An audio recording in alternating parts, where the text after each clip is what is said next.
আমার বিয়ের ১ বছর পরে আমার স্বামীর সাথে যখন আমি ১ম বার আমার শ্বশুরবাড়ি যাই, তখন খুব সুন্দর করে সেজেছিলাম। ২ হাত ভর্তি করে মেহেদি দিয়েছিলাম।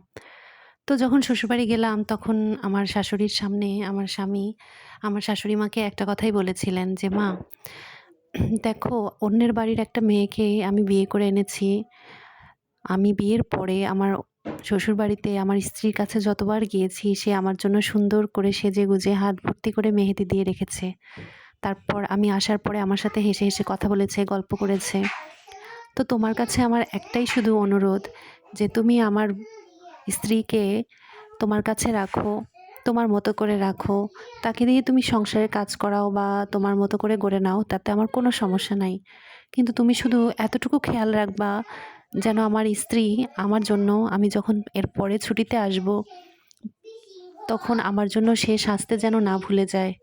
তার এই হাসিখুশি প্রাণবন্ত চেহারাটা যেন মলিন না হয়ে যায়। যেন সে আমার সাথে হাসি মুখে কথা বলতে না ভুলে যায়। তুমি শুধু এতটুকুই শুধু খেয়াল রাখবা।" বিশ্বাস করেন আপুরা, তারপর থেকে আমার শাশুড়ি মা আমাকে তার সংসারের কাজ করাতো না এরকম কিন্তু না। কিন্তু সে কখনো আমার মনে আঘাত দিয়ে বা আমাকে এমন কোনো কথা বলেনি যেন আমি মনে প্রচণ্ড কষ্ট পাই বা আমার এই শ্বশুরবাড়িকে অন্যের বাড়ি মনে হয় বা আমি সেখানে মনমরা হয়ে পড়ে থাকি। হ্যাঁ, ভুল করেছি, বকাঝকা দিয়েছে, আবার আদর করেছে, স্নেহ করেছে, ভালোবাসা দিয়েছে। আর যখনই আমার হাসব্যান্ড ছুটিতে আসতো বা ছুটিতে আসার সময় হতো, তখন কিন্তু আমার শাশুড়ি মা আমাকে সেই হাত ভর্তি করে মেহেদি দেওয়ার কথা মনে করিয়ে দিতেন। কেন দিতেন জানেন? যেন আমার স্বামী এসে তার মাকে বলতে না পারে যে, "মা, আমার স্ত্রী তো হাতটা খালি করে বসে আছে।"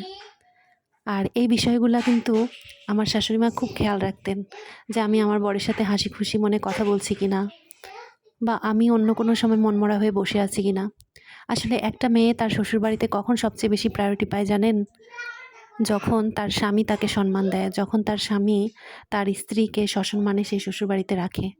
যখন স্বামী তার স্ত্রীকে সম্মান দিবে না, কটু কথা বলবে, কথায়, কথায় খ্যাচ, খ্যাচ করবে, তখন শ্বশুরবাড়ির অন্যান্য লোকেরাও কিন্তু তাকে কথা শোনাতে বিন্দুমাত্র ছাড় দিবে না। আর এটা আমি সত্যিই তার প্রমাণ পেয়েছি। আর স্বামী যদি স্ত্রীকে তার নিজ দায়িত্বে ভালো রাখতে পারে, তাহলে কিন্তু পরিবারের অন্য সদস্যরাও কিন্তু তার স্বামীর উপর দিয়ে তার স্ত্রীকে কথা শোনাতে পারে না। যখন স্বামী তার স্ত্রীর কথা শুনবে বা তার স্ত্রী ভুল করলে তাকে শাসন করবে, সেই শাসনটা তাদের ঘরের মধ্যে সীমাবদ্ধ থাকবে। এটা যখন পরিবারের সামনে করবে, তখন কিন্তু পরিবারের অন্য সদস্যরা পেয়ে বসে। তখন কথায়, কথায় তারাও তার সাথে সেই ব্যবহারটাই করে যেটা তার স্বামী করে।